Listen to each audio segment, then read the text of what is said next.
One of the first principles and first values is story. So story is a value of cosmos. So therefore, there's also an anti-value of story. Okay? So I want to talk about what's the anti-value of story.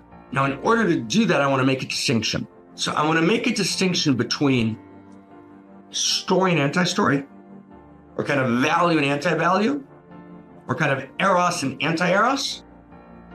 That's one list. And then there's another list, which is pseudo-story, pseudo-value, and pseudo-eros.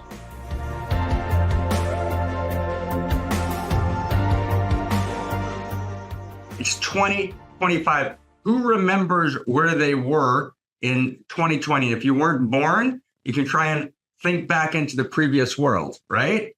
We're 25 years into the century, a century that we do not know how it will end. Will it end with there being a humanity as we know it? Will it end with there being humanity at all? Will we experience some version of the death of our humanity? Right? Will we experience some version of the death of humanity? Right? What a time. Right? What a time. What a time. What a time. What an ecstatic time. What a beautiful time. What a time of potent possibility. And what a time of peril. Right? We're literally poised between utopia and dystopia. There literally are two paths that diverge in the woods. And if we take the one less traveled by, we tell a new story of value, we can make all the difference. Because it's only a new story in which we know that story is real and value is real.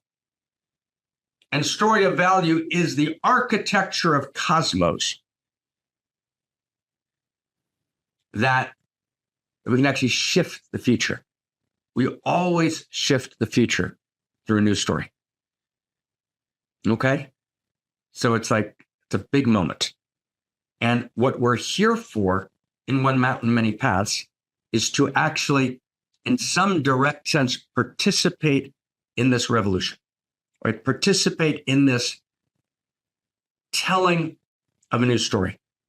And we have to tell the new story all the way down the evolutionary chain and all the way up the evolutionary chain. Because reality is chemistry, and chemistry is allurement. Chemistry is not material. And Lena, either I send you, or I'm going to send you later today, about 8 articles on chemistry, right, from a leading chemist that kind of gorgeously support, right, very, very beautifully why you really can't talk about chemistry in a material way. But you can't reduce chemistry to materialism, right, which is a great conversation we were having yesterday.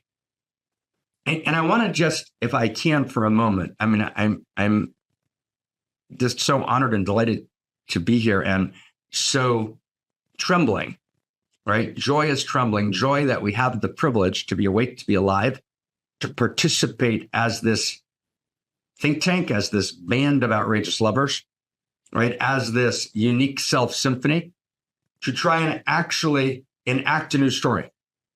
We feel like we're in Florence. We're at this time between stories and time between worlds, Florence and the Renaissance, when the world was breaking down and the Black Plague was sweeping Europe, and there was this understanding of that small gang around Cosimo de' Medici, right, who started the Florentine Platonic Academy, that a new story needed to be told, and a new story of value. That's the only thing that would lift us out of the shattering of the end of the Dark Ages and move us into modernity. And as we've said many times before, to the precise extent that they got the storyline right, they birthed what we might call the dignities of modernity. Modern medicine in all of its beauty. Democracy in all of its beauty. We know there's shadows to each one of them, but they have enormous beauty. The emergence of the feminine. Universal human rights. The scientific method. New forms of art and literature, music. Deepening of relationship and evolution of relationships, a deepening of the centrality of love in relationship, not only for one or two of the elite in poetry, but as a as a fundamental quality that exists between beloveds. All these are dignities of modernity that emerge from the new story of value. But to the precise extent that they got some of the storylines wrong, that they missed core plot lines, for example, they didn't get that value was actually real, right? They thought, well, we don't really have a source for it. It's contrived. We'll just assume it. There were a whole bunch of plot lines they just didn't get right. They didn't understand Eros. They tried to reduce the universe to mechanics and lost the musical Eros that animates Cosmos. They reduced chemistry, right, to technological function and lost the fact that chemistry means there's chemistry, there's allurement. They forgot that allurement defines and animates reality. And ethics collapsed because the second you don't have Eros, the second you're not filled with your unique Eros, the second you're not filled with your unique dignity as an irreducible, unique expression of the field of Eros and desire, the second you're just a personality, you're just a separate self, you're just a skin-encapsulated ego, divorced and dissociated from a larger field of Eros value, ethics break down, personally and collectively. As you build a personal system in which you've got to actually assert dominating status over the other, rivalrous conflict governed by win-lose metrics becomes the order of the day. And then on a collective level, it becomes rivalrous conflict governed by win-lose metrics between countries, and imperialism, right, is off to the races, and colonialism is off to the races, which is then followed in the 20th century by fascism and by communism, right, and then by a kind of a neoliberalism that has its own version, although quite different, of win-lose metrics. But it seeks a kind of Pax Americana, which for a while was positive, was important, but then the neoliberal world itself lost touch with its own field of value. And then as we began to be faced with threats of existential risk, in order to respond to those threats, the threat of the death of humanity, we began to enact technologies that could create and will create digital dictatorship, techno-feudalist kind of overlords. And if you think that's an exaggeration, you're actually not tracking what's happening. You're not tracking artificial intelligence, not even vaguely an exaggeration of this potential death of our humanity, because actually the neoliberal world itself dissociated from the field of value. And so we're actually building AI, artificial or alien intelligences that actually are not conscious, but more intelligent than we are. And in terms of their ability to do computation, the entire world is actually completely networked in a planetary stack. And we're hair's breadths away from what's called AGI, artificial general intelligence, which has the capacity to essentially take over the interior system and begin making decisions, right? Intelligent decisions, not conscious, intelligent decisions independently. And we can only respond to that if we have a sense of being located in the field of value. And I know there's a number of people around the planet, right, who have kind of, mocked that sense and have told me for the last 10 years that I'm being alarmist and over-concerned, and maybe it's early, childhood issues, or maybe some insecure attachment that's kind of driving me. That's actually not the case. I may have insecure attachment, probably do, but that's not driving this conversation. And so I just shared last week that Henry Kissinger, right before he died, he spent the last 5 years of his life studying artificial intelligence. Right before he died, he published a second book on artificial intelligence. The first one was in 2021. This one was right before he died, and was published just recently, a few weeks ago, posthumously. And his essential point in the book, and I'd never obviously read it. I just read it, I skimmed it a couple of weeks back. His essential point in the book is exactly what we've been saying for the last 12 years. He doesn't know how to do it. But what he basically says is that there's this huge techno-feudalist, that's our words, artificial intelligence threat. And he says, after he's considered it for the last 5 years of his life, that only an ability to actually re-access a field of value, which can then articulate a story of value, will allow us to respond to artificial intelligence. Now, to be clear, he doesn't use the word field of value or story of value. That's quite clearly what he's talking about. I mean, he talks about value directly. And particularly, if you want to look at the chapter 8 on strategy and the conclusion. All the chapters before are important. It's a fairly short book. And by the way, lest you think that he doesn't know anything about artificial intelligence, why is the greatest statesman of the 20th century, who for 50 years essentially reigned in statesmanship around the planet, why is he writing on artificial intelligence? He probably doesn't understand it. He wrote the book with two other people. One of them was Eric Schmidt, right, kind of the leader of Google, for many years. Okay, so he had good access to understanding the technology. Okay, wow. Right? Like, wow.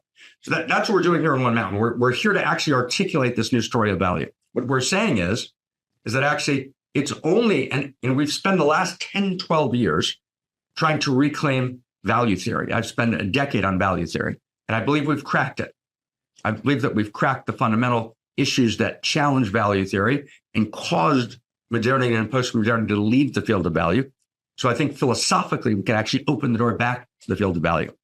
And I just want to say it's a Copernican monumental breakthrough. It's not minor. It's not clever, right? It's a fundamental breakthrough in how we understand value, which allows us to return to the field of value, and how we understand story, and allows us to return to a story of value. Okay, it's a big deal. It's a big deal, and and we're doing this. And I'm crazy excited to talk about today, what our topic today. But I just want to first, just if I can, but with permission, just set the context. So we're doing this together, right? And we chose to do this not in a university. Right? Let's not do this at Harvard. Let's do this together. Let's actually come together and let's create a community, a think tank, a band of outrageous lovers, right? How did Barbara love to say it, right? Help me, right? Krista, pioneering souls, right? A global communion of pioneering souls, right? Our dear friend Barbara Mark Selbert, with whom I was wildly privileged to start One Mountain. Let's create this new evolutionary intimacy, and let's come together and let's actually evolve the source code of consciousness and culture, not with New Age declarations, not with regressive fundamentalist assertions, not with scientistic, not science, but scientistic, right? The dogmas of scientism as a religion. So we reject the dogmas of scientism. We reject the kind of New Age, kind of unevenness and kind of sloppiness, right? We reject kind of religious fundamentalism. We actually take the best of every system and we're weaving it together into a new whole, into a new story. That's what we're here to do. We're 25 years into the 20th century. This is ours to do. Welcome to 2025. Okay, so wow. So let's do this, right? So it's huge. And the purpose of One Mountain is for us to meet each other, to know each other, to talk to each other, to find each other in the chat box, to find each other, before and after, to articulate new chapters in the story of value.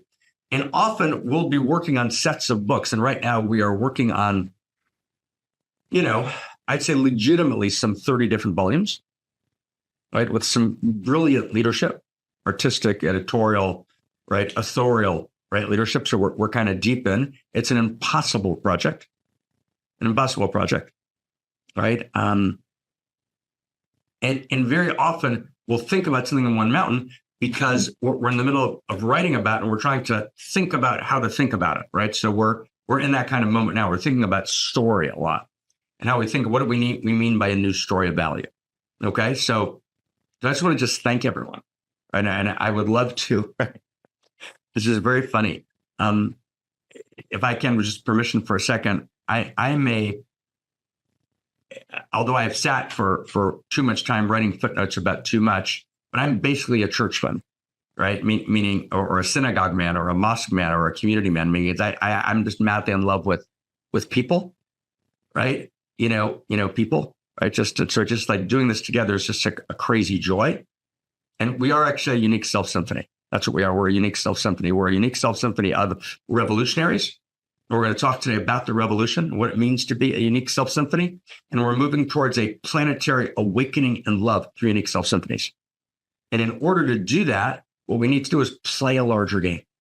We need to play a larger game. Okay, right? It's not our small game. It's not a self-help meeting, although self-help meetings are valid and important, right?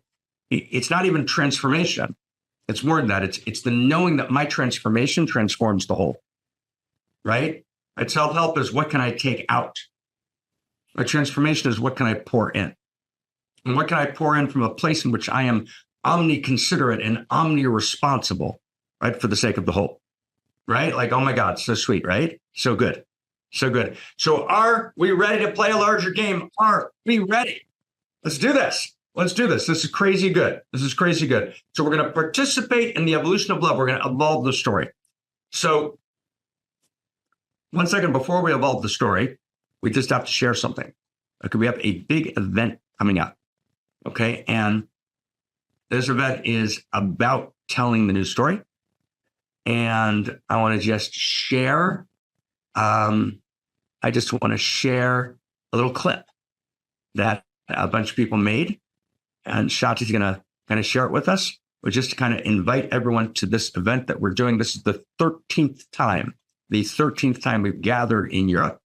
We're going to invite people from all over the world, and we're going to try and kind of go deep inside to actually articulate this next chapter of the story. Okay, so we ready? Oh my God. I am insanely excited to be here with my brother, Aubrey Marcus. We are on our way both to the 12th annual mystery school and to the first mystery school, because it's starting again. We're starting another cycle, and we're entering in a whole different way, and we're going to step in together, and we're inviting just everybody from everywhere to show up. And here's our theme. How do you actually get fully awake in your body, fully awake in your Eros, fully awake in your desire, fully awake in your transformation, so that your Eros and your transformation and your desire is the transformation of the whole? How does the new field of Eros respond directly to existential risk? How does that which is most personal, most intimate, change the intimate universe? As you were saying, the real secret to actually being able to impact your own life and therefore impact the world is you can't split yourself off from the fundamental current that moves through you, the current that moves through the cosmos, which is your personal vector of the universal desire.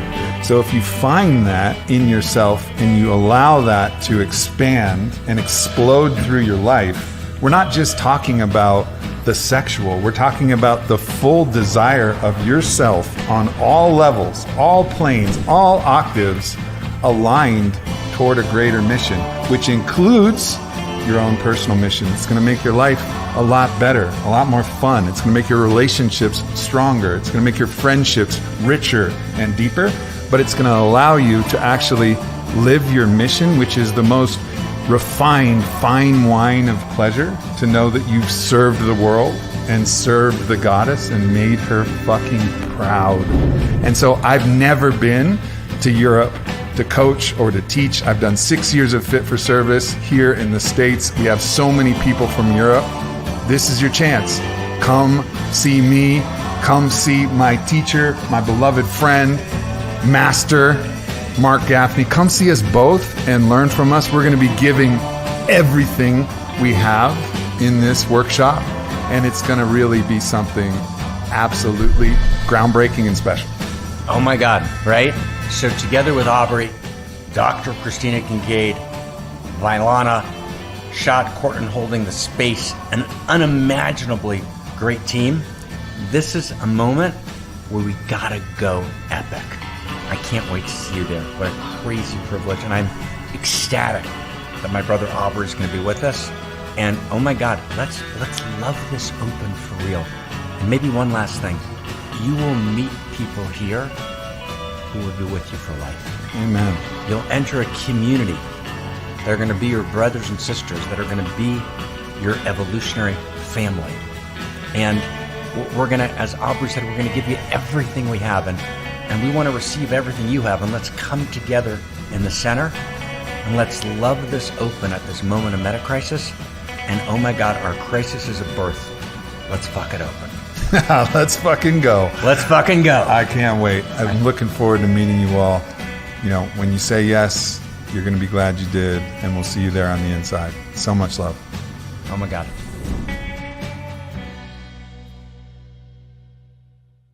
So first, thank you to Aubrey's team that created that kind of great clip. And I just want to say a couple things, okay? So just a couple things. So one, whenever a person comes in that's new, so in our world, Aubrey's coming in and is new, there's always both a welcome and a deep resistance, right? Which is a big deal.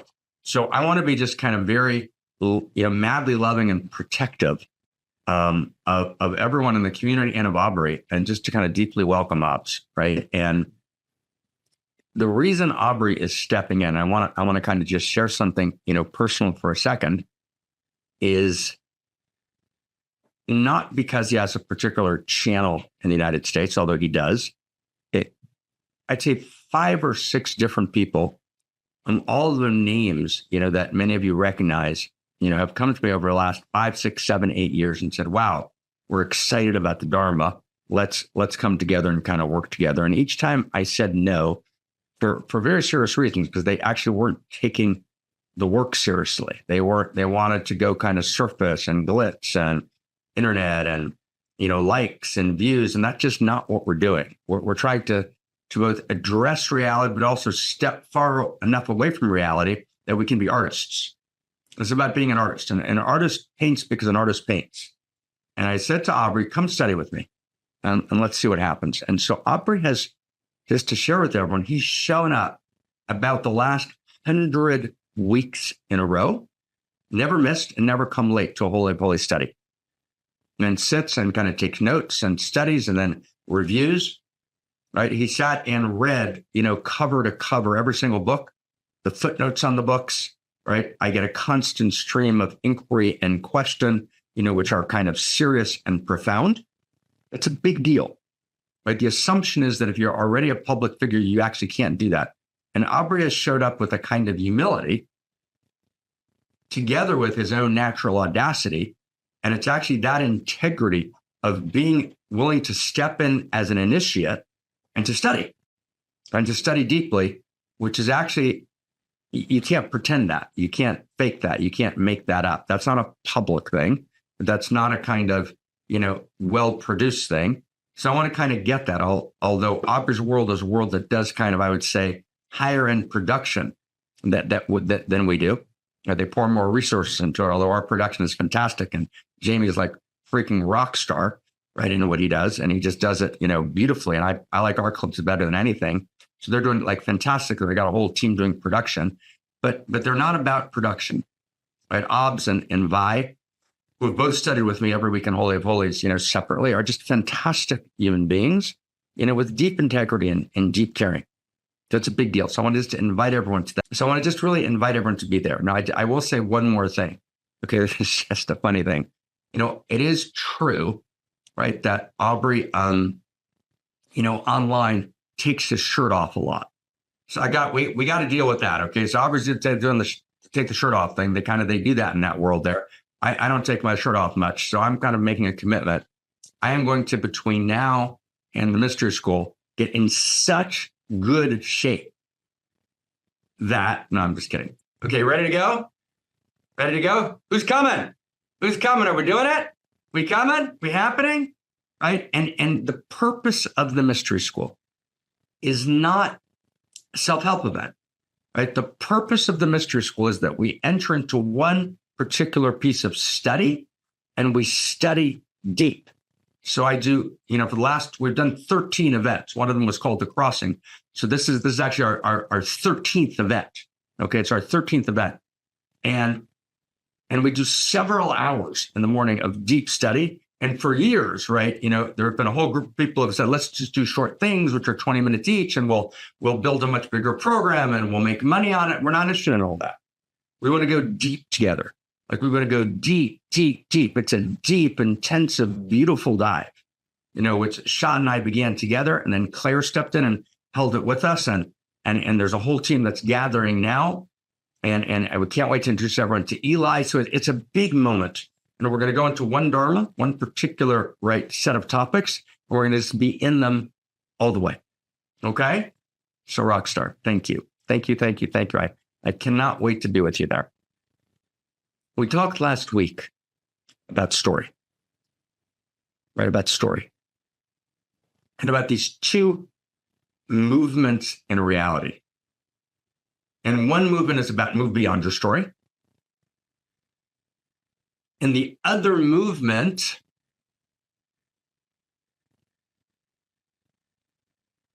is about embracing your story, but generally on the level of separate self. Let me just do a quick show. How many people are completely new that were not here last week? Show in the chat box, gonna just say hi if you're completely new. Okay? Right? Any completely new people have never been here before and were not here last week, but particularly when it's completely new. So I'm gonna kind of dive in the middle, but in a way where I think hopefully everyone will get on board. So we've got these two movements of story in the world. And we talked about it in depth last week, right? And one movement is something like move beyond your story, which is the basic movement of the mystical traditions. It's not about story, move beyond your story. That's one movement, okay? And we've all heard, right, the invocation in teaching and spiritual teaching and New Age teaching, in classical mystical teaching, move beyond your story. I would say Spirit Rock, where Jack Kornfield and that gang teaches, Joseph Goldstein at the Insight Meditation Society in Barre, Massachusetts, Sharon Salzberg, right? The whole gang that came back from India at a particular point and kind of launched, much of meditation in the United States were students of a teacher named Goenka. And Goenka was doing insight meditation, and Goenka with great intention. And my dear friend Surya Forel has pointed this out, and he may actually do a whole One Mountain and share this with us. But Goenka essentially focused on the vipassana, which means the insight. And the insight is you're not your story. You are the field of consciousness. Move beyond your story. So the entire movement is about, move beyond your story. Your story is the source of suffering. And stories that we tell, right, are the sources of suffering. Move beyond your story. There's a second movement in culture. And in some sense, the insight meditation, Spirit Rock United States, it's, the Eckhart Tolle movement, which is also all over Europe, South America, right? This movement of move beyond your story that swept so much of the world, particularly the Western world, is in response to this other movement that we talked about and that Taylor did beautifully in the Dharma Recapitulation, this great embrace of story that was part of the feature of the Western Enlightenment. This great and beautiful embrace of story. My story matters. My story is dignified. And we talked about this last week, so I'm going to be very brief, but that embrace of story then devolved. Right? The embrace of story became not just the dignity of story, but it became the obsessive, recursive loops of story, this constant, right, involvement with my story all the time, where I couldn't get beyond it. And I'm kind of lost in who wounded me and who hurt me and where have I gotten insulted. And it was 30 years ago. And all I'm thinking about is my personal story. And I get dissociated from the field. I get alienated from the larger field. So that's separate self. That's the separate self version of story in its wonder and its beauty and its luminosity is the dignity of separate self, which is the dignity of personal story at the simple personality level, which is the assertion of the Renaissance, right? Moving into the Enlightenment, the Western Enlightenment, which is that enlightenment means the Western Enlightenment, the dignity of your story. But then that Western Enlightenment devolves to a kind of hyper-narcissism, and a kind of getting lost, right? An inability to break out of this obsessive confusion. Lost in my story. The response in culture is this, okay, move beyond your story. Go from separate self to true self. Move beyond your story. And so we talked about last week how those two movements are both flawed in a very deep way. We have to move actually from true self to unique self. And unique self, we said, is this notion of story beyond true self. It's not the story beyond separate self, where it's not the story before true self, right? Separate self, where you get lost in your story in the recursive loops of kind of hyper narcissism, right? Hyper self-involvement. kind of a hyper kind of masturbatory existence, but not in a good way. Then actually I realize I'm not separate from the field, but then I individuate from the field and I re-embrace my story at a higher level. I realize that my story is actually chapter and verse in the universal love story, unique self, and then evolutionary unique self. Right? My story is actually the story of evolution moving through me. I actually experience the evolutionary impulse moving through me. I am the personal face. My story is part of the evolutionary story. And I actually realize that evolution, the love story of the universe. The first time I shared that with Irvin Laszlo, about a decade ago, we got very excited. And I talked to Irvin about this notion that we're not moving from simplicity to complexity. We're moving towards a progressive deepening of intimacies, and complexity is but an exterior of intimacy. And Lena, this is a place where interiors and exteriors work well, right? And so reality is a progressive deepening of intimacies, and evolution, the love story of the universe. And evolution is the plotline of evolution. The plotline of the story is the evolution of love. And the motivational architecture of the story is evolutionary eros, evolutionary love. And evolutionary love, or we also call it outrageous love, is not mere social construct love that we make up culturally and it changes in every generation. No, outrageous love or evolutionary love is what's called in the lineage of Solomon the love before creation. It's the love that Dante moves the sun and other stars. We've said this 1,000 times together. It's the love that is not mere subjective, cultural, socially constructed human sentiment. It's the love that's the heart of existence itself. Okay, so when I get to evolutionary unique self, I realize I am the personal face of the evolutionary impulse, and my story, is the great story that plays a unique instrument in the great unique self symphony. Because all that is we're just saying hello. We've kind of stepped in. Now then I go from evolutionary unique self, number 5, to unique self symphony, which is when all the stories, all the music means all the stories. All the musical instruments, meaning all the individual stories, actually realize that we're part of a whole. My music is omni-considerate. My music is omni-hearing of the whole, right? It's omni, right? In other words, it hears the whole. I hear all the other instruments. And I align my instruments with the whole. I align my instruments not only to the unique talent of my particular expression, which can so easily devolve into narcissism. No, I actually play my unique self-instrument, my evolutionary unique self-instrument, as part of the great symphony of cosmos. So my story becomes chapter and verse in the universal love story.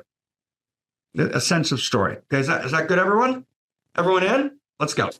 Okay, so that was we're just kind of finding a way. We're just saying hello. Okay, now let's see if we can go deeper now. So, story is always a story of value. Does that make sense? Story is always a story of value.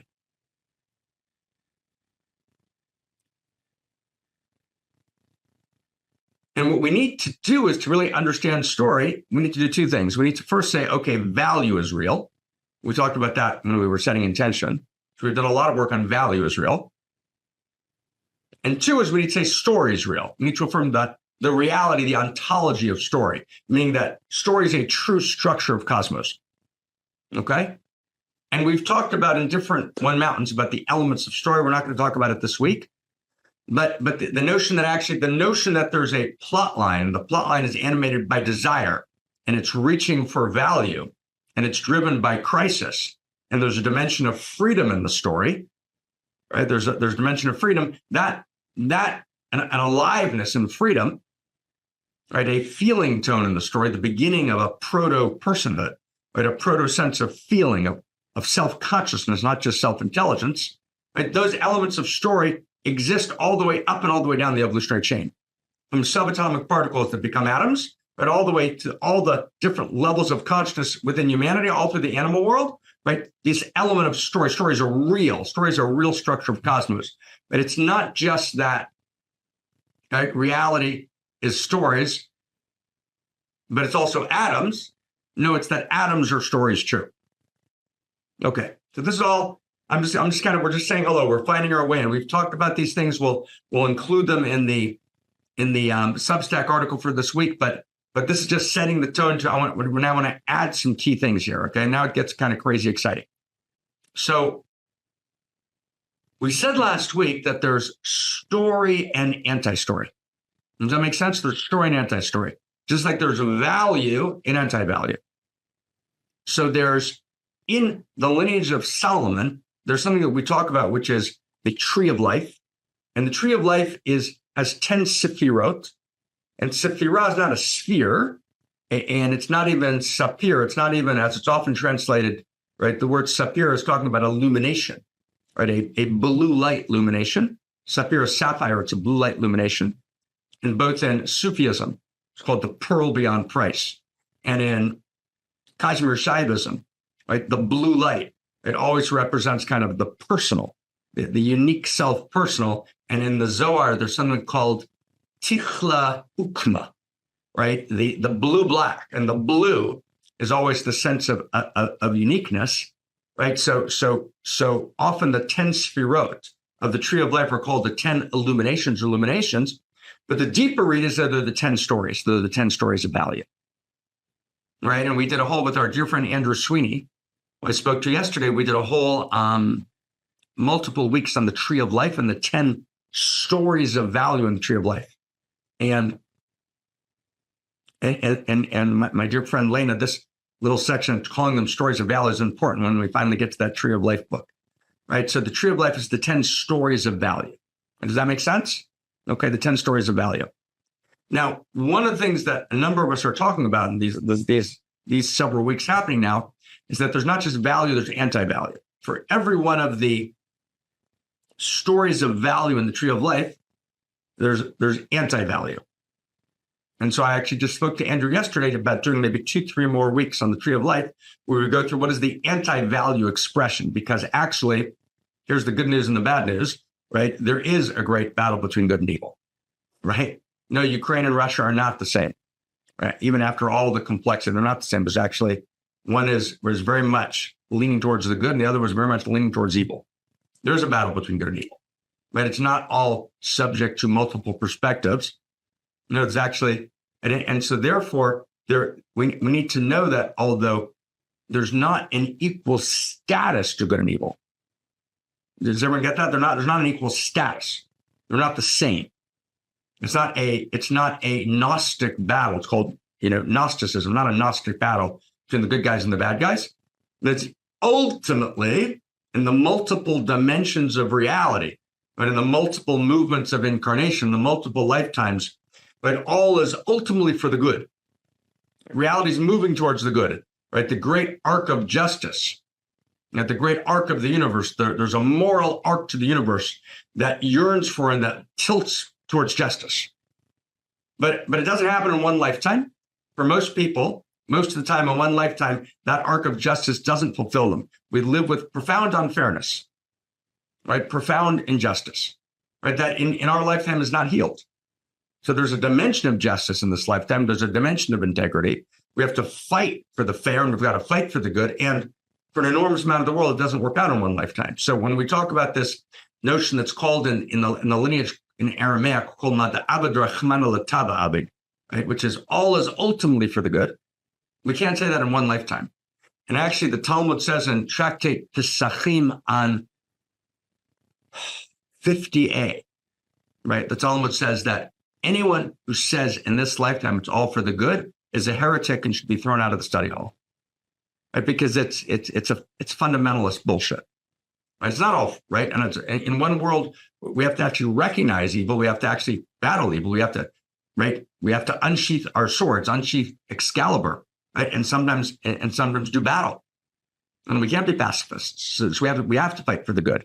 And we need to be able to discern between the story of good and the story of evil. Yet ultimately, in the larger economy of the world, all stories lead towards the good. Okay, this is what's deep. So there's these 10 stories of value, and there's these 10 stories of anti-value. And we're going to do a number of One Mountains in the coming months on that. No, we won't do it on One Mountain. Excuse me. We'll do kind of right after One Mountain. Like, we'll do a couple of things with Parallax just like we did the tree of life, right? On the 10 stories of value, we're going to do the 10 stories of anti-value. Fair? So good. So far, so good, everyone? So now, we said last week that just like there's anti-value, one of the values of reality is story itself. Does that make sense? One of the values of reality is story itself. How many people, if I can ask for again, how many people have read First Principles and First Values? And Taeli and Krista, you guys are leading the charge. We actually have to get this up to, we need at least 100 reviews on Amazon of First Principles and First Values. So can I ask anyone, is there anyone around who has not reviewed First Principles and First Values? If you haven't, please review it on Amazon. We're at about 70, I think. We actually really need about 30, 40 more reviews just to help the book get into the world. Okay, thank you. Like super crazy, thank you. And we're about to, in about 6 weeks, reissue, right? Kind of a new version of it. And in this new version, we've added, some short things. We've corrected some mistakes and added a couple of things, not much. So in First Principles and First Values, there's a list of First Principles and First Values. And most of them are equations. There's interior science equations. So what we've done now is we've also written for every equation a formulation, meaning a formulation in prose of what that equation says. So, and we literally just, Oriana, you're awesome. We literally just did that 2 days ago. We've been wanting to do that for 6 months. And I just sat with Zach and we just kind of, spend like 2 days, many, many hours just doing very, very clear formulations. At the same time, what I'm doing now with Aubrey and Zach and Topher is I'm doing the anti-value expressions of each one of the First Principles and the First Values. Does that make sense, everyone, so far?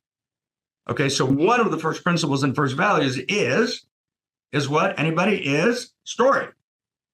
So story is a value of cosmos. That's what we've been talking about. So therefore, there's also an anti-value of story. Okay, so I want to talk about what's the anti-value of story. And what's the anti-value of story? Now, in order to do that, I want to make a distinction. So I want to make a distinction between story and anti-story, or kind of value and anti-value, or kind of eros and anti-eros, right? And whoever's going to be running up one mountain, like, right? Story, anti-story, value, anti-value, eros, anti-eros. We'll kind of list them, in bullet points. That's one list. And then there's another list, which is pseudo-story, pseudo-value, and pseudo-eros. Does everyone get that? Those are not the same. Those are not the same. So let's see if we can kind of make this distinction. So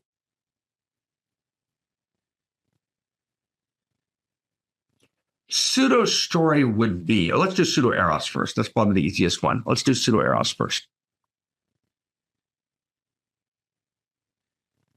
So eros is the experience of fullness, experience of radical aliveness, desiring ever deeper contact and ever greater wholeness. And that's eros. That's the experience of eros, right? Which is reality is eros, and the eros of reality moves personally in me, as me, and through me. Pseudo-eros is when I can't stay in the emptiness, right? So I move to cover over the emptiness with a pseudo-story. With pseudo-eros. So for example, right? I will hear, what's a good example? I'm having a slightly depressed day. I'm kind of sad. I'm a little overwhelmed. So this was in my 20s. This would happen. And it still happens, but I deal with it differently, right? But in my 20s, I would eat like 4 or 5 Baby Ruth bars. Okay, right? Early 20s, Baby Ruth bars, right? Oh my God. One Baby Ruth bar is just bad nutrition, bad eating, and you're eating bad stuff. 5 Baby Ruth bars, pseudo-eros. Does everyone get that? And I want a quick hit of sugar. So the entire nutritional structure of the United States is built on pseudo-eros. And by the way, there's an entire set of articles in the New York Times of people who have been, kind of bashing Bobby Kennedy, who have continued bashing. That's the bashing is unabashed, and I'm not engaging that issue right now, but are now saying, well, but he does have a point about one thing, which is, oh my God, the entire country is constituted by a disaster, catastrophic field of nutrition. And our dear friend, John Mackey, the founder of Whole Foods, who's a dear friend and was the board chair of the center for a number of years. But, you know, John's basically trying to build a new medical system to the country called, I think, Love of Life or Love Life, a series of cafes and new medical, you know, structures. And at the core is nutrition. It's what I eat, my body's a temple, right? And nothing enters my body temple that shouldn't be in my body temple. My body's a temple. And so what I eat, so when I put sugar in, sugar is generally a kind of pseudo-eros, right? I'm covering up, I get a quick high, right? Sugar is a form of drug, that's pseudo-eros. Does that make sense? So eros, the interior experience of eros is deep pleasure. And one of the characteristics of deep pleasure is beautiful aftertaste. One of the characteristics of pseudo-eros is a quick, kind of more shrill pleasure, right? A more surface pleasure. 5 Baby Ruth bars. I'm actually literally, as I'm talking about Baby Ruth bars, I'm feeling this craving for a Baby Ruth bar, like for a few of them, right? Which you're kind of like, while you're eating your 5 Baby Ruth bars, yes, I would do about 5. You're just like kind of ecstatic.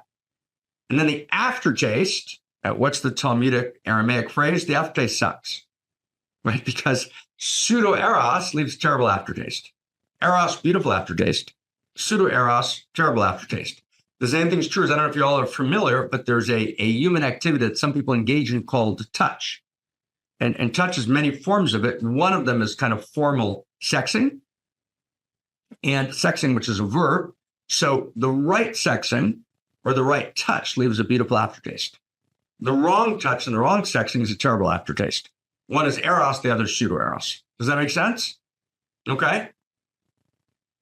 So what would anti-eros be? Never get that. What's anti-eros? So anti-eros is, it's not just that I have a quick hit of pleasure followed by bad aftertaste, right? Right? That's pseudo-eros.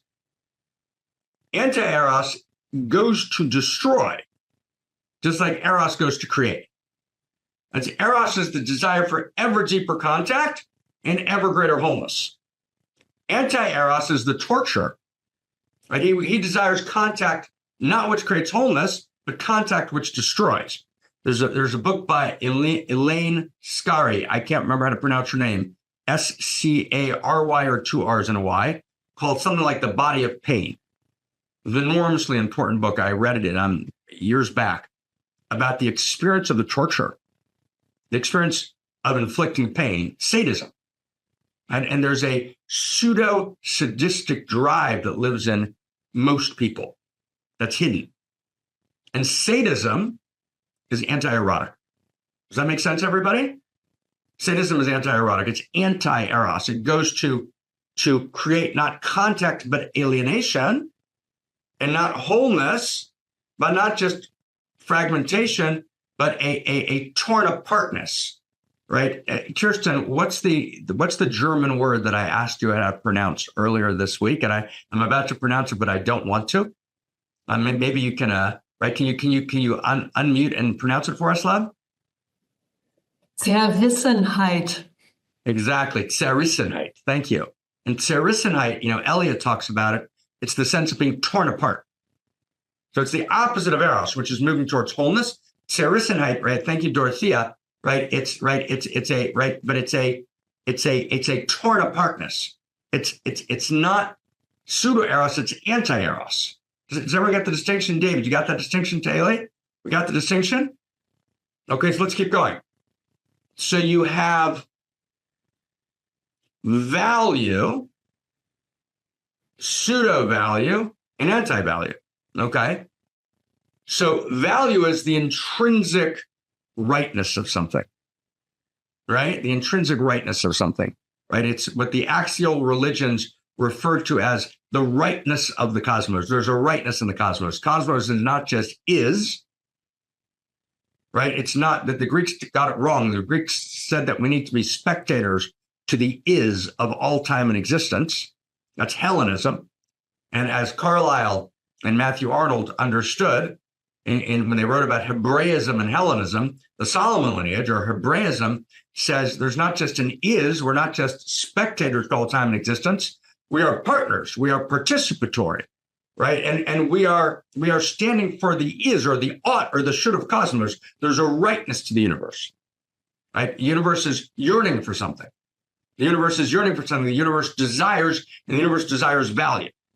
And that's exactly what Whitehead was talking about when Whitehead talked about the appetite of Cosmos. Cosmos is hungry, and Cosmos is hungry for value, for good food, not for baby Ruth bars. Okay, right. So there's this yearning for value. There's this yearning for rightness, and there's an experience of pleasure that comes from rightness, right? And I was actually just saying, if I can, I compliment Christina Amelon.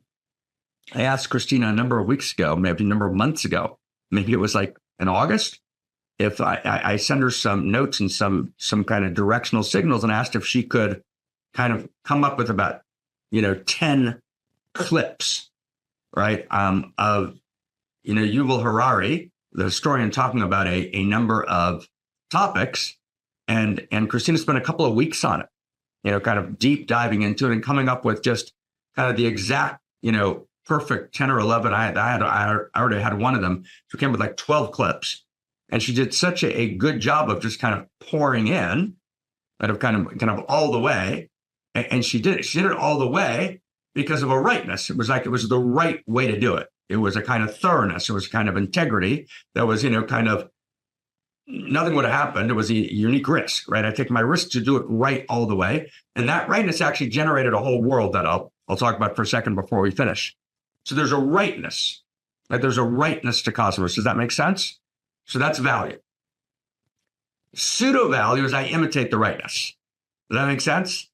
Right? I identify myself with a particular cause, right? And I become completely supportive of that cause. I might not have checked into it entirely. I'm even somewhat self-righteous, right, about that cause. I've got this kind of strong self-righteousness, and I become very stubborn, right, standing for my cause, because I get a sense of fullness, of fulfillment from aligning with the rightness of Cosmos, and I just want to be right. I can't give it up, right? And so there's a kind of self-righteous rightness, right, which is pseudo-eros. And now stay close. This is very subtle and very deep. And Zach reminded me of this the other day, of a conversation we had, and Elena, without mentioning any details of it, right? We had in Holy of Holies like 13, 14 years ago, right? And the topic of the conversation, we were studying a particular text. And we looked at that text together this summer at the board retreat. And the core of the text was, in order to become king, Judah, in order for Judah to become king, right, the Lion of Judah to become king, you have to give up being right. So often we want to be right as a form of pseudo value. We want to be right because being right gives us a kind of pseudo value, and we may even be right, but we hold on to that being right for dear life because it becomes not actually value, but pseudo value. It becomes part of our identity. Right? It becomes part of our strategy in the world. Right? It becomes part of our winning formula in the world, right? We're right about this, right? And there's something called mansplaining, which is kind of, men like to be right, right? And women like to be right also. But there's this phrase, mansplaining, is when men will explain everything when no one really asked for this long explanation. And there's of course women's splaining as well, but it's the sense of being right. And I know things. I use I need to be right about things. Or where being right becomes, it's not really value. It's not value and rightness. It's pseudo value. Okay. And there's a righteousness with that, and that becomes dogma. Does everyone get that? Who gets that? Who gets that? Right. Right. So it's kind of like, so it's this pseudo value. Now, anti-value, everybody ready? Anti-value is the full kind of it's the full anti-erotic charge of standing against value. Does that make sense? So, for example, stay with me for a second. So, for example, So Sauron in Lord of the Rings, does everyone get this? Sauron in Lord of the Rings is definitely not pseudo-value. He's anti-value, right? He's standing against value, right? He is this drive for power, right? But not as just pseudo-eros or pseudo-value, right? But anti-eros and anti-value, right? It's this drive to deconstruct, to fragment, to stand against value. The Sauron is a kind of antichrist figure. So antichrist is not pseudo-Christ, right? Does that make sense? Right? It's this anti-love, right? It's this force which is an ontology, right? It's part of the greater one, but it actually emerges with its own thrust, with its own drive, and its drive is an anti-value drive. It's powerful.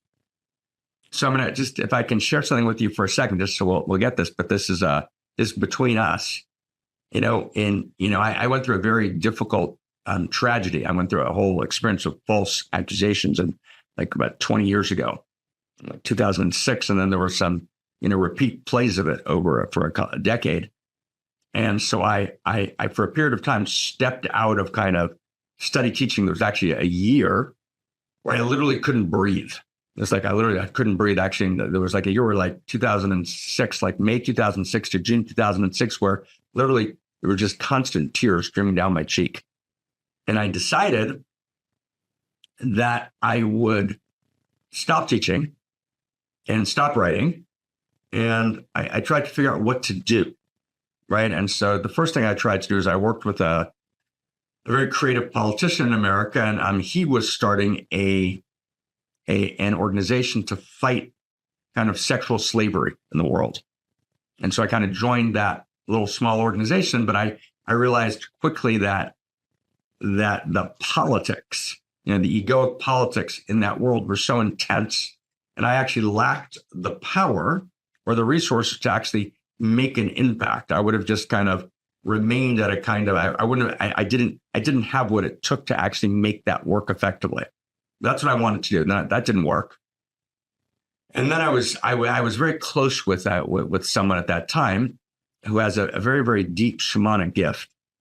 And we were in kind of deep conversation.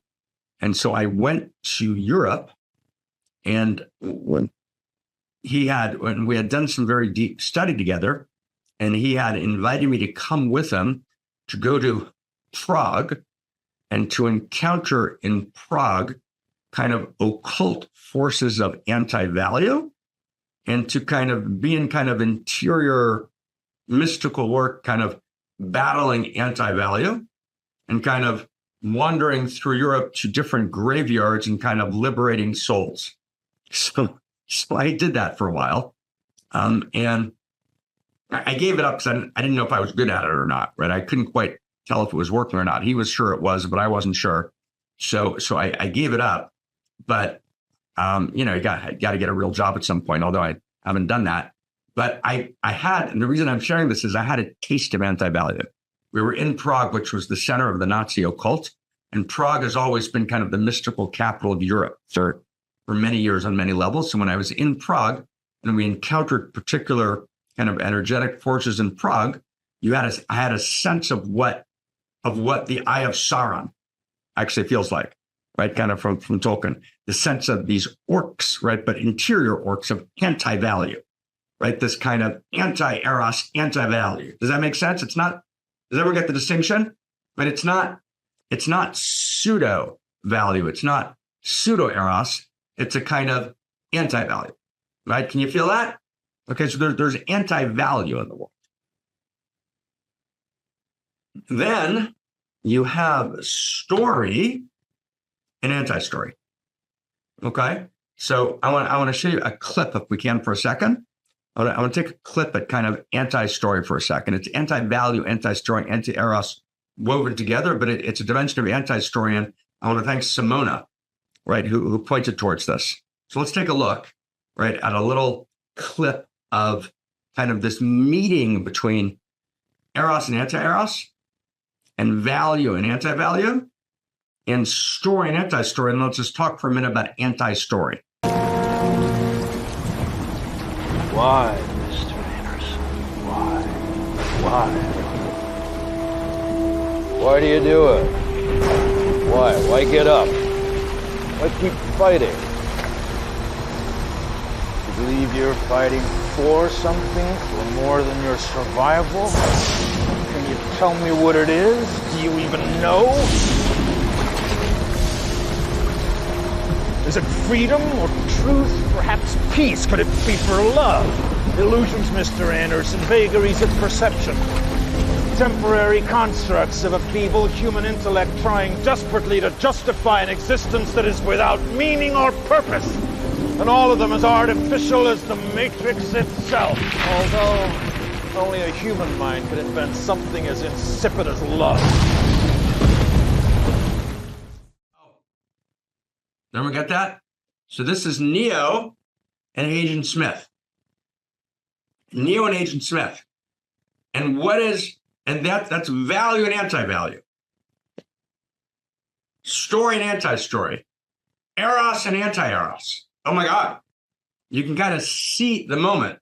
And I had a long talk with Lana Wachowski, who made the movie, right, about what's this about? And the essential point of the Matrix is that value, and this is precisely what Yuval Harari is teaching, that value doesn't exist. That line that Agent Smith just articulated is all over my friend Yuval's work. And again, just parentheses, this is not a personal ad hominem attack on Yuval at all. And I'm sure Yuval we don't know each other personally. I hope we'll meet soon. But Yuval is, I'm sure, a wonderful, decent, and good person. You know, and just like we enter the study hall and we fiercely contest and critique, and then we can be dear friends afterwards. But we need to be able to have a conversation. And today the conversation doesn't happen. So here's the conversation. Yuval's work, which has sold 50 million copies, is essentially Agent Smith. Quite precisely. In other words, Agent Smith is saying two things. He's saying value is not real, number one. And he's very clear. Freedom, peace, love. And Yuval talks about each of these values in different ways. And he says, universal human rights, right? Our general notions of freedom. So all of these are not real. Love, he says, human subjectivity wouldn't be missed.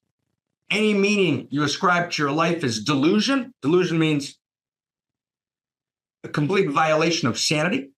And he uses the word delusion consistently. So Harari's work is a precise expression of Agent Smith. Huh? And it says not only is value not real, but story is not real. In other words, the story you live in is the Matrix. You seem to be living a story, but really, all those stories are illusions. Just like the value is an illusion, the story is an illusion. Actually, you're plugged into the Matrix and you're being parasitically drained of energy to feed the computer system. And you're living the story, move beyond your story. And Yuval is teaching, he claims it's an expression of Buddhism.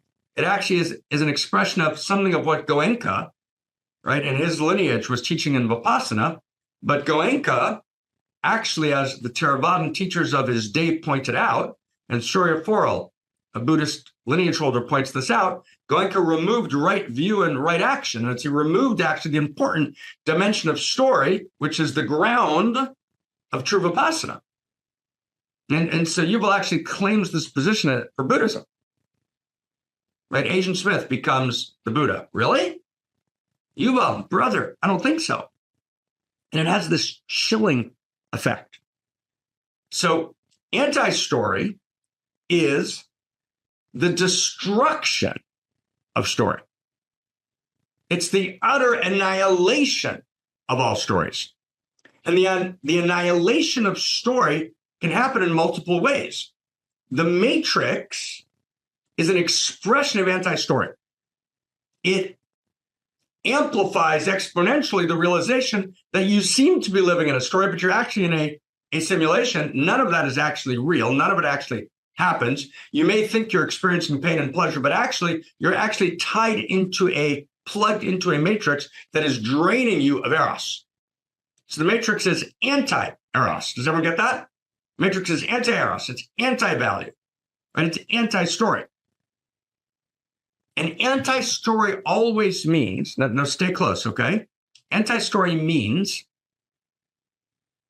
that the sense of freedom, which is a core element of story, the sense of one event leading to causing another event, which is a second element of story. Those are completely not true. Those are illusions. The sense that I have clarified desire for value that's real, that actually is the animating driver of my life. Not true. Illusion. So anti-story decimates desire. It decimates a sense of being captain of my fate and master of my destiny. There's no direction. There's no telos. There's no plot line. It's not a love story because love's not real. What does Agent Smith say? Love? Only human beings could create something as insipid and stupid as the illusion of love. Huh. And of course, Agent Smith has to especially stand against love. Why? Because the most subversive element that undermines the totalitarian move, which is anti-Eros, Eye of Sauron, which is anti-value, 1984, George Orwell, which is anti-story, The Matrix, right? The most subversive element that stands against this totalitarian crushing of humanity, which leads to the death of humanity or to the death of our humanity, the most dramatic force that stands against it, the most revolutionary force, the most subversive dimension is the love story, which is why The Matrix 1, 2, and 3 at its core is a love story. And at the core is Neo and Trinity. And Neo and Trinity come back in the fourth Matrix. But it's a love story. And it has to be a love story. And it has to begin with Neo and Trinity meeting, right, in the encounter of these two, not just role mates in life, or they're not just soulmates working with each other's wounds, which is the old version of a love story, the love story of 1970 with Ali McGraw and Ryan O'Neal, where a love story is two separate selves in their personal love story, which is beautiful, but insufficient. But Neo and Trinity are not just soulmates, they're wholemates. They're for the sake of the whole. They're omniconsiderate and omniresponsible. They can feel the whole coursing through them, right? And so even their sexing takes place in Matrix 2 in this alcove above this wild rave party where the pulse of the whole community is pulsing through their bodies. So Neo and Trinity are a love story, and Agent Smith has to stand against value and against story of value. He has to single out love in that text because love means the love story. And the love story stands against the Matrix. The Matrix has the love story as an illusion, but we have a first-person direct experience that the love story matters and the love story matters infinitely. Huh. Did you get that? Huh. Let's take a look. Just look at a 10-second clip from 1984. It's a 9-second clip. Krista, bring us that clip from 1984. This is where Julia is coming towards Winston, and it's not just a love story, it's the erotic love story. It's when, and the erotic love story doesn't have to be formal sexing, it can be a hug.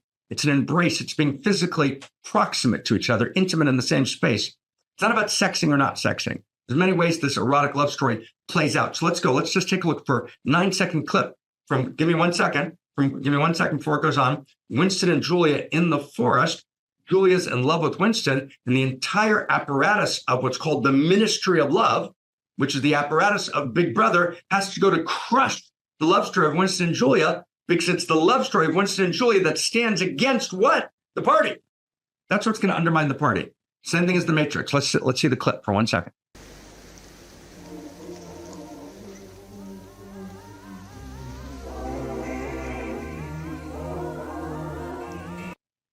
Right, those 9 seconds, whatever the amount of time is, okay, those 9 seconds, those 5 seconds, right, of Julia coming towards Winston and the goodness of that, right, and the self-evident value of that is the love story.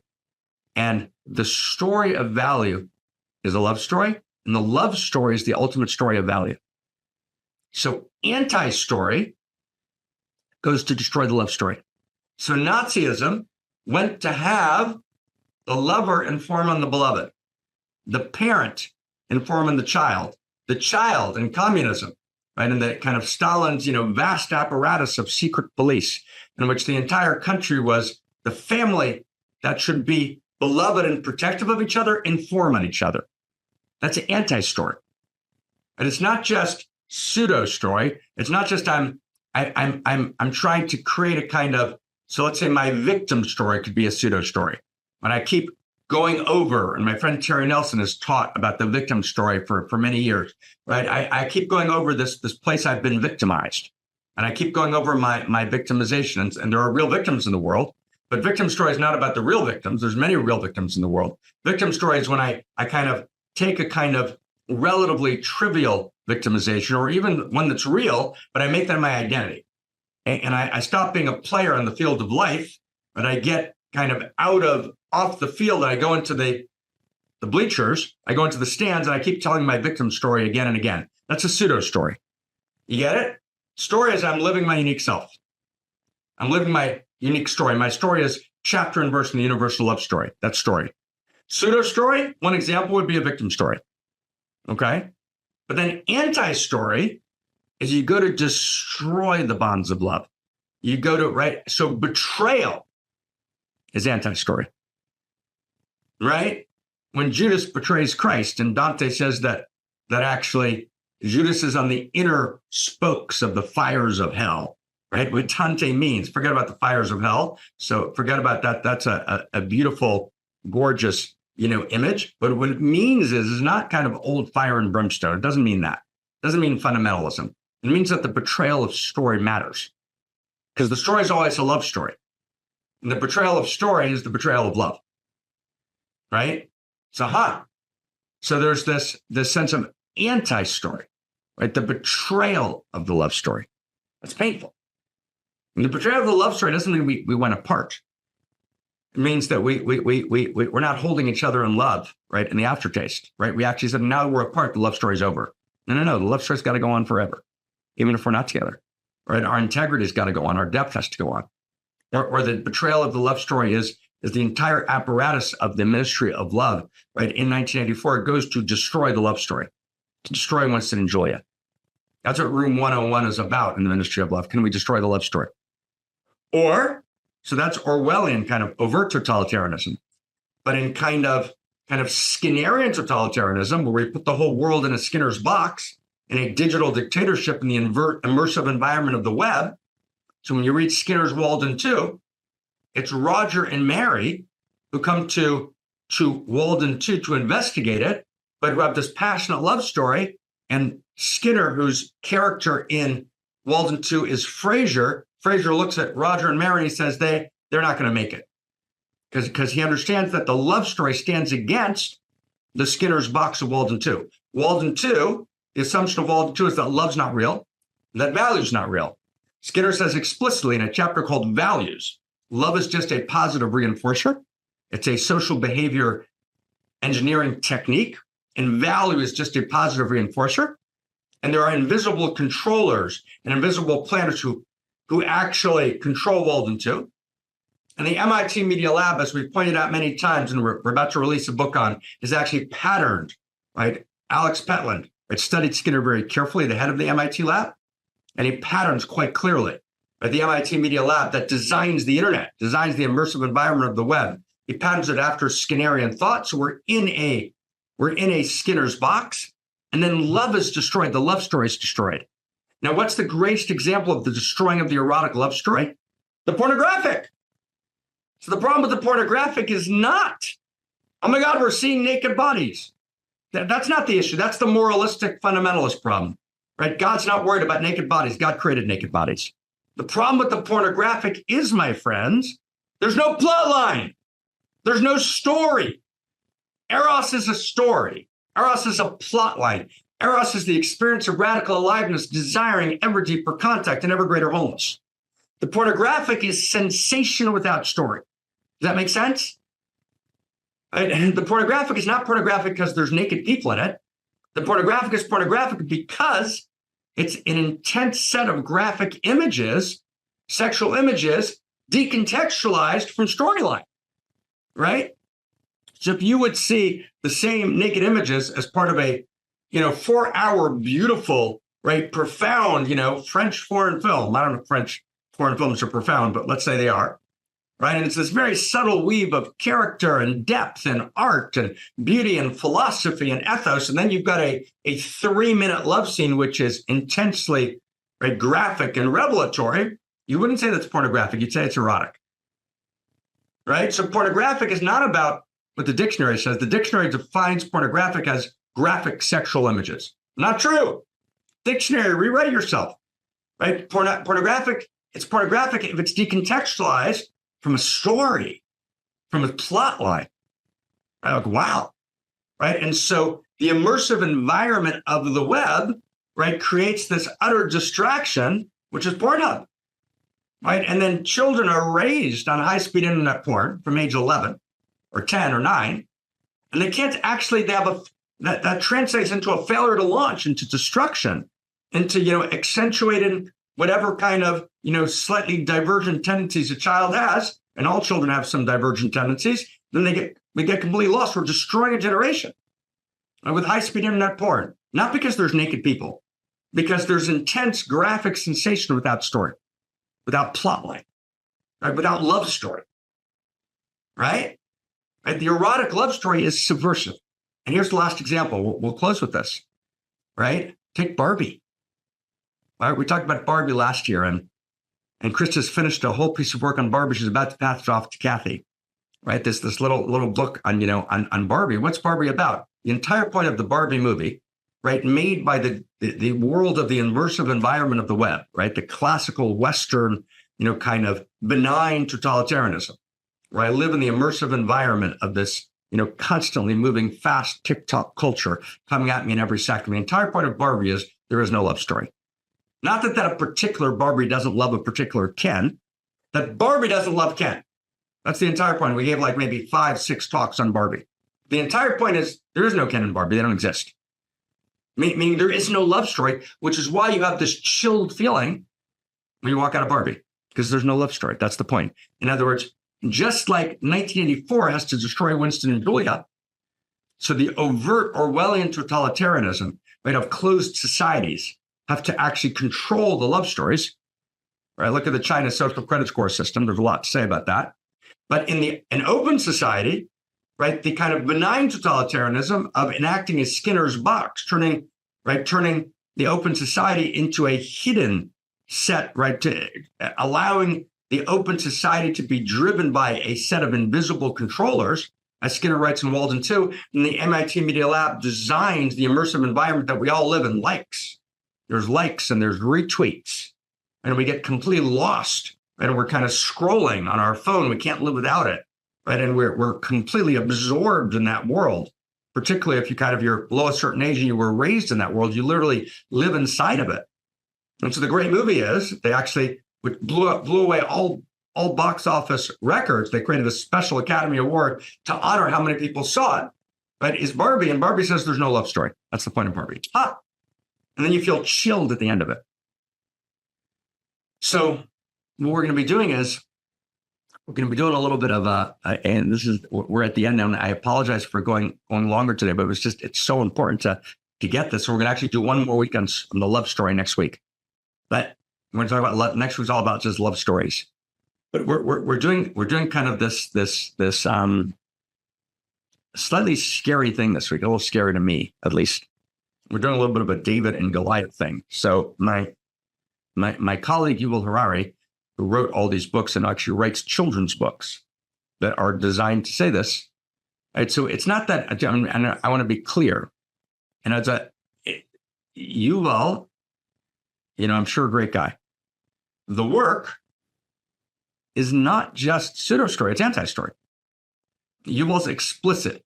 Any question that you think the answer to that question is a story, right, your answer is wrong. Story is not real. He says, clear as day, the book is 23 questions. Look at the last 2 chapters. Not only is value not real, story is not real. There is no storyline to your life. There is no plot line. Any sense that there's a plot line and you have a role to play in the cosmic drama, not true, made up. Your life is meaningless. There is no storyline. There is no plot line. Yuval is about as explicit as you could get on that in the world. Okay? And that has a chilling effect. And I have met many, many more than one person who kind of reads Yuval and comes away with this chilled feeling, right? That life's not good, that life's not valuable, that life's not meaningful, that actually nothing matters. Right? And it creates this enormous breakdown of the human spirit. And it's wrong. Right? As let me be clear, I don't think like, oh, no, it's wrong. It's wrong. No. Actually, there's meaning all the way up and all the way down. Meaning's not hard to find. Meaning's impossible to avoid. Love's not hard to find. Love's impossible to avoid. Reality isn't an intimate universe. It's a cosmo-erotic universe over dimensions and over lifetimes. And so I felt just kind of from a complete ethical perspective, an absolute obligation to kind of respond. And so actually Aubrey in passing said, as we put out this book, First Principles and First Values, he said, why don't you make like a 5-10 minute clip where you kind of respond directly to Yuval? And that's where Christina Amelin began gathering clips. And in the end, we made a 2.5 hour movie, which is really just chatting. I tried to chat for 2.5 hours and tried to kind of go through in a somewhat serious, a little bit funny way, but a kind of detailed critique of Yuval's work, but not as Yuval himself, right? Like mad love to you, brother Yuval, but more like Yuval as an uncontaminated expression of the zeitgeist of the postmodern deconstruction of story, the Buddhist postmodern deconstruction of story, not, I think, right view in Buddhism, but kind of Goenka's Buddhism, which kind of removes the Theravada notion of right view and right action. So this complete deconstruction of value, this complete deconstruction of story. Now, I have to say that I have a little bit of trepidations coming out on Wednesday on Aubrey Marcus's channel. I have a little bit of trepidation about that. One is because we're very much David in this Goliath story. Yuval is running a major organization called Sapienship. His husband Itzik runs. It's a very, very powerful organization, very well networked, well funded. 20-25 full-time employees kind of committed to kind of getting Yuval's message in the world and writing the children's book and really kind of networking, at all the different levels of both the closed societies and open societies. So, and Yuval's a highly practiced, orator, debater, raconteur. And so it's not actually the best place to challenge, from a kind of politically expedient perspective. But there's moments when we need to be David together and grab our slingshot, and sling a short documentary into culture. The last 55 minutes of the documentary is particularly intense. You got to really hold on to your seat, but it's moving quickly. We're setting chapter and verse, right, quite intensely. So it's coming out this Wednesday, right? And it's our challenge to this kind of anti-story position, this anti-Eros position, this anti-value position. And it's not pseudo-value. It's not pseudo-story. It's not pseudo-Eros. It's saying, no, it's anti-value. Yuval is obviously not the Antichrist, and he's not the Eye of Sauron, right? Obviously, right? I think he's a good man and trying to do good work. And that good work is chilling and destructive. And the effect of that work, right, is to chill the heart of cosmos, to chill the field of value. And then it generates, the seeds of anti-value and the seeds of anti-story and the seeds of anti-Eros. That's more accurately what happens when you say that any meaning you ascribe to your life is delusion. That story, that no stories are real, right? At all. Never, ever. But that's a mistake. All right, we actually need to embrace our story, not our victim story, my unique self story, my story that's chapter and verse in the universal love story. I've got to embrace the field of value and then the unique individuated incarnation of value that is the story of my life, the Eros value of my life. It's a big deal. And so this is a great battle. And it needs to be waged, and we need to wage it as fearlessly as we can, right? With as much integrity, with as much courage, with as much heart, with as much love, right? And we don't do it by demonizing our interlocutor. We do it by honoring and loving our interlocutor, right? And then, raising the sword, right? And Manjushri sword in Buddhism, which is so beloved to Yuval, Manjushri sword, to cut through illusion, to actually unlock the gorgeousness of Eros, the gorgeousness of value, the gorgeousness of story, evolving story, not fundamentalist story, evolving value, not fundamentalist value, evolving Eros, not regressive Eros. So let's do this. So it's coming out this Wednesday. Oh my God. Right. Let's do this. Krista. Yes. Wow. Wow, wow, wow. Let's do this. Let's do this together. Amazing, amazing, amazing. Marc Gafni. So many new things we've heard today. So many new ways of putting things together. I was completely blown away. And I know that you were too. Many people in the chat box writing, resonating, being excited about this. So thank you for being here. Thank you for sharing your attention. That is so, so, so precious. And we're really doing this together as a Unique Self Symphony in this bottom-up revolution. Each and every one of us here is needed to play our unique instrument in this Unique Self Symphony. And so when this documentary comes out, it's happening this Wednesday. The podcast, the movie will be launched on Aubrey Marcus' YouTube channel. And of course, we will also send it out through email. So as soon as it launches, watch it, enjoy it, like it, comment, subscribe, share it with your friends. Let's blast it out into the world, and also share it in all the places where you know that people are discussing these kinds of topics, or in Facebook groups where people are discussing Yuval Harari's work. It's really great to post it everywhere so everyone can see it. So thank you for doing that. The other thing, of course, is join the book club, First Principles and First Values. And this book is actually also available as an audiobook, so I can really recommend that. When you've read it, please do write that review on Amazon, as Marc mentioned before. And while you're at it, let's actually study together, right? We have Your Unique Self, an amazing book, also available as an audiobook. We have A Return to Eros, amazing, also available as an audiobook. And then if you want to dive really, really deep, these are really the core of the core, the essence of the essence, Radical Kabbalah, Volume 1 and 2. There's a lot more to study, but let's start with that, I would say. And let's make sure that we really study this new story of value, that we really embody it, practice it, know how to speak it, know how to enact it. This is really ours to do. So I think that's super, super, super exciting. And of course, as we showed the beautiful clip in the beginning of today, let's all come to Eros Mystery School as an revolutionary and evolutionary act, standing against totalitarianism with this new love story.